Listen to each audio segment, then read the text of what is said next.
सुप्रभात जोहार। मैं हूं सपना और लेकर हाजिर हूं आपके शहर और राज्य की ताजा खबरें। आज देखेंगे दुर्गा पूजा में पारंपरिक भैंसे की बलि और अनोखा प्रसाद। साथ ही नजर डालेंगे पिछले 24 घंटों की अन्य बड़ी खबरों पर भी, तो बने रहिए हमारे साथ अंत तक। झारखंड में डिफेंस एक्सपो की भव्य शुरुआत। रांची पहुंचे सीडीएस जनरल अनिल चौहान। रांची में गुरुवार से डिफेंस एक्सपो का आगाज शुरू हो गया है। 3 दिवसीय ईस्ट टेक सिंपोजियम की शुरुआत देश के chief of defence staff general Anil Chauhan के आगमन के साथ हुई। जनरल चौहान दोपहर करीब 3 बजे बिरसा मुंडा एयरपोर्ट पहुंचे। यह एक्सपो खेलगांव स्थित टाना भगत इंडोर स्टेडियम में 19 से 21 सितंबर तक चलेगा। इस दौरान अत्याधुनिक सैन्य उपकरण, हथियार प्रणालियां और रक्षा तकनीकों का प्रदर्शन किया जाएगा। आयोजन की तैयारियों का जायजा लेने के लिए केंद्रीय रक्षा राज्य मंत्री संजय सेठ और मेजर जनरल सज्जन सिंह मानिक ने मुख्यमंत्री हेमंत सोरेन से मुलाकात की और उन्हें मुख्य अतिथि के रूप में आमंत्रित किया। यह सिंपोजियम पूर्वी भारत में रक्षा प्रौद्योगिकी और नवाचार को बढ़ावा देने की दिशा में एक अहम कदम माना जा रहा है। साहिबगंज में प्रसूता की मौत, परिजनों ने नर्सिंग होम पर लापरवाही का लगाया आरोप। साहिबगंज से एक बड़ी खबर सामने आ रही है, जहां सूर्या नर्सिंग होम में प्रसव के बाद एक महिला की मौत हो गई। मृतका नगर थाना क्षेत्र के 22 स्थानीय निवासी ललन यादव की पत्नी थी।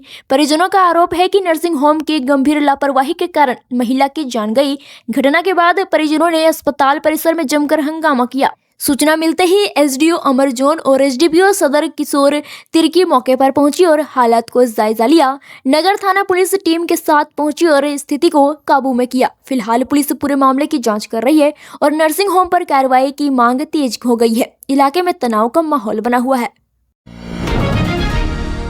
जमशेदपुर में घर में घुसकर युवक को मारी गोली, आरोपी फरार, पुलिस जांच में जुटी। जमशेदपुर के बागबेड़ा थाना क्षेत्र से सनसनीखेज वारदात सामने आई है। गांधीनगर में बुधवार देर रात पोपो मुंडा नाम के युवक को उसके घर में घुसकर गोली मार दी गई। घटना के बाद परिजनों ने घायल पोपो को तुरंत टीएमएच अस्पताल पहुंचाया, जहां उसकी हालत अब खतरे से बाहर बताई जा रही है। परिजनों के अनुसार विश्वकर्मा पूजा के बाद पोपो अपने घर में आराम कर रहा था, तभी बस्ती का ही एक युवक बादल घर में घुसा और लगातार 2 गोलियां चला दी। एक गोली कमर को छूकर निकल गई, जबकि दूसरी गंभीर रूप से लगी है। घटना को अंजाम देने के बाद आरोपी मौके से फरार हो गया। जानकारी मिलते ही DSP law and order Tauqeer Alam और बागबेड़ा थाना पुलिस मौके पर पहुंची और जांच शुरू कर दी। बताया जा रहा है कि दोनों का आपराधिक इतिहास है और पुराना विवाद इस फायरिंग का कारण माना जा रहा है। मधुपुर अस्पताल में अव्यवस्था उजागर, जमीन पर मिला मरीज का शव। सांसद निशिकांत दुबे ने जताई नाराजगी, राजनीतिक विवाद तेज। मधुपुर अनुमंडलीय अस्पताल की अव्यवस्था एक बार फिर सुर्खियों में है। गोड्डा के सांसद निशिकांत दुबे प्रधानमंत्री नरेंद्र मोदी के जन्मदिन पर आयोजित स्वस्थ नारी सशक्त परिवार कार्यक्रम में शामिल होने मधुपुर पहुंचे थे। इस दौरान अस्पताल का निरीक्षण करते समय उन्होंने देखा कि वार्ड में एक मरीज का शव जमीन पर पड़ा है। यह दृश्य देखकर सांसद व्यथित हो गए और अस्पताल प्रशासन पर जमकर नाराजगी जताई। निशिकांत दुबे ने कहा कि शव का धर्म या जाति मायने नहीं रखता, लेकिन उसे सम्मान पूर्वक रखा जाना चाहिए। उन्होंने इस घटना को राज्य सरकार और स्वास्थ्य विभाग की गंभीर लापरवाही का उदाहरण बताया। इस मामले पर स्वास्थ्य मंत्री इरफान अंसारी ने भी तीखी प्रतिक्रिया दी और पूछा कि सांसद ने अब तक यहाँ की स्वास्थ्य सुविधाओं में सुधार के लिए क्या कदम उठाए हैं। फिलहाल घटना को लेकर राजनीतिक बयानबाजी तेज हो गई है और अस्पताल प्रशासन पर सवाल खड़े हो रहे हैं। झारखंड में मौसम का मिजाज बदलेगा, कई जिलों में बारिश और तेज हवाओं की चेतावनी। झारखंड में मौसम का मिजाज एक बार फिर बदलने वाला है। भारतीय मौसम विभाग के मुताबिक अगले 48 घंटे के भीतर राज्य के कई हिस्सों में हल्की से मध्यम बारिश हो सकती है। कुछ इलाकों में तेज गर्जन और बिजली गिरने की संभावना भी जताई गई है। विभाग ने उत्तर पूर्वी और उत्तर मध्य झारखंड के लिए भारी वर्षा की चेतावनी जारी की है। इस दौरान 30 से 40 किलोमीटर प्रति घंटे की रफ्तार से तेज हवाएं चल सकती है। राजधानी रांची में तापमान 27 डिग्री के आसपास दर्ज किया गया है, जबकि जमशेदपुर में यह 31 डिग्री तक पहुंच गया। मौसम विभाग ने नागरिकों को सतर्क रहने और जरूरी सावधानी बरतने की अपील की है। बारिश का यह सिलसिला 19 और 20 सितंबर तक जारी रह सकता है, जबकि 22 सितंबर के बाद मौसम के शुष्क होने की संभावना है। गिरिडीह के उसरी फॉल में बड़ा हादसा टला। सेल्फी लेते वक्त पानी के तेज बहाव में फंसे 4 युवक सुरक्षित बाहर निकाले गए। गिरिडीह जिले के मशहूर पर्यटन स्थल उसरी फॉल से चौंकाने वाली खबर सामने आई है, जहां 4 युवक सेल्फी लेते समय पानी के तेज बहाव में फंस गए। बताया जा रहा है कि सभी युवक घूमने के लिए उसरी फॉल पहुंचे थे और फोटो खींचने के लिए पानी के बीच में चले गए। इस दौरान अचानक पानी का स्तर बढ़ गया और चारों वहीं फंस गए। घटना के बाद अफरा तफरी का माहौल बन गया। मौके पर मौजूद ग्रामीणों ने रस्सी के सहारे रेस्क्यू ऑपरेशन शुरू किया और तुरंत पुलिस को भी सूचना दी। मुफस्सिल थाना पुलिस टीम मौके पर पहुंची और बचाव कार्य में जुट गई। कड़ी मशक्कत के बाद 4 युवकों को सुरक्षित बाहर निकाल लिया गया। समय रहते रेस्क्यू होने से बड़ी अनहोनी टल गई। XLRI जमशेदपुर ने शुरू की झारखंड इंडस्ट्रियल पॉलिसी लैब। उद्योग, शिक्षा और नीति निर्माण का अनोखा संगम। जमशेदपुर से एक बड़ी पहल की खबर है। XLRI ने Jharkhand industrial infrastructure development corporation JIADA और इन्वेस्ट इंडिया के साथ मिलकर झारखंड इंडस्ट्रियल पॉलिसी लैब की शुरुआत की है। इसका मकसद राज्य में औद्योगिक विकास, सुशासन और स्थिरता को नई दिशा देना है। XLRI परिसर में आयोजित ओरिएंटेशन सत्र में 15 लाइव प्रोजेक्ट की लॉन्चिंग की गई, जिस पर कुल 30 छात्र टीमें काम करेंगे। इस मौके पर जेडको और जियाडा के प्रबंधक निदेशक वरुण रंजन ने राज्य की औद्योगिक नीतियों के विजन को साझा किया। इन्वेस्ट इंडिया और EYE की टीम ने प्रोजेक्ट की रणनीति दिशा पर अपने विचार रखे।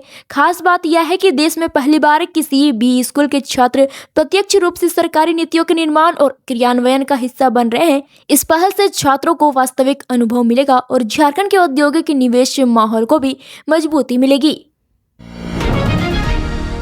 लातेहार में चाउमीन खाने से 35 बच्चे बीमार। समय रहते इलाज से टली बड़ी अनहोनी। लातेहार जिले से एक चिंताजनक खबर आई है। आरागुड़ी पंचायत के टेमकी गांव में जितिया पर्व के मेले में चाउमीन खाने के बाद करीब 35 बच्चे फूड पॉइजनिंग का शिकार हो गए। सभी बच्चों को उल्टी दस्त की शिकायत हुई, जिसके बाद उन्हें आनन फानन में लातेहार सदर अस्पताल लाया गया।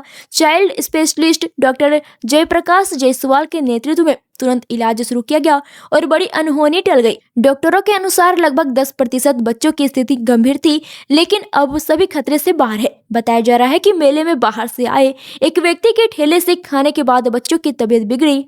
स्वास्थ्य विभाग ने मामले की जांच शुरू कर दी है और खाद्य सैंपल लेने की तैयारी की जा रही है। प्रशासन ने मेले और त्योहारों में खाने पीने की वस्तुओं पर सख्त निगरानी रखने के निर्देश दिए हैं।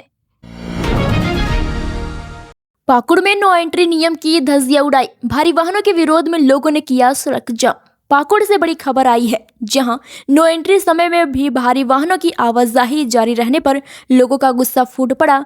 गुरुवार को सुबह 7 बजे हाटपाड़ा इंदिरा चौक के पास स्थानीय लोगों ने सड़क जाम कर विरोध प्रदर्शन किया।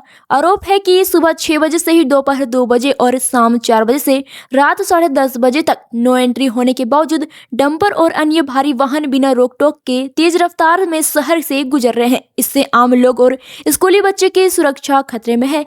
सूचना मिलने पर पुलिस मौके पर पहुंची और लोगों को शांत कर जाम हटवाया। प्रशासन ने चेतावनी दी है कि नियमों का उल्लंघन करने वालों के खिलाफ कार्रवाई की जाएगी। सिमडेगा में पीएम मोदी के 75वें जन्मदिन पर उनकी जीवन यात्रा पर आधारित प्रदर्शनी का उद्घाटन। सिमडेगा से एक विशेष आयोजन की खबर है। प्रधानमंत्री नरेंद्र मोदी के 75वें जन्मदिन के अवसर पर भाजपा द्वारा सेवा पखवाड़ा के तहत पीएम मोदी की लाइफ टाइम अचीवमेंट पर आधारित प्रदर्शनी का उद्घाटन किया गया।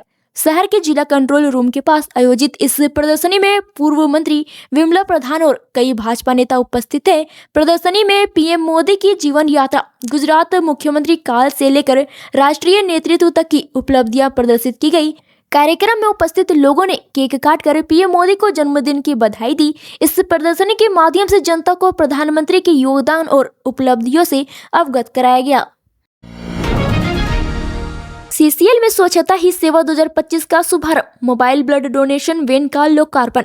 सेंट्रल कोलफील्ड्स लिमिटेड में स्वच्छता ही सेवा 2025 अभियान का शुभारंभ बड़े उत्साह के साथ किया गया। निदेशक हर्षनाथ मिश्र और मुख्य सतर्कता अधिकारी पंकज कुमार ने अधिकारियों और कर्मचारियों को स्वच्छता की शपथ दिलाई। इसी अवसर पर CCL की CSR पहल के तहत मोबाइल ब्लड डोनेशन वैन का लोकार्पण भी किया गया। मुख्यालय में रक्तदान अभियान शुरू किया गया और कर्मचारियों ने श्रमदान कर स्वच्छता के प्रति प्रतिबद्धता दिखाई। सीसीएल ने सफाई कर्मचारियों के स्वास्थ्य के लिए विशेष स्वास्थ्य शिविर भी आयोजित किया। यह आयोजन स्वच्छ भारत स्वस्थ भारत के संकल्प को साकार करने की दिशा में एक सशक्त कदम माना जा रहा है। खूंटी में डायन बिसाही के शक में महिला की हत्या, 24 घंटे में आरोपी गिरफ्तार। खूंटी जिले से चौंकाने वाली घटना सामने आई है। सैको थाना क्षेत्र के गुरुपुर गांव में 69 वर्षीय लुखी देवी की टांगी और कुदाल से हत्या कर दी गई। मृतिका की बेटी दिरसी देवी ने आरोपी गांववासी चोरोन मुंडा के खिलाफ प्राथमिकी दर्ज कराई। पुलिस ने 24 घंटे के भीतर आरोपी को गिरफ्तार कर लिया। एसडीपीओ वरुण रजक ने बताया कि आरोपी को शक था कि लुखी देवी ने उसके बेटे की मौत जादू टोना से करवाई थी। पुलिस ने हत्या में प्रयुक्त टांगी, कुदाल और खून से सना पेंट व गमछा भी बरामद किया। आरोपी ने अपना जुर्म स्वीकार कर लिया है।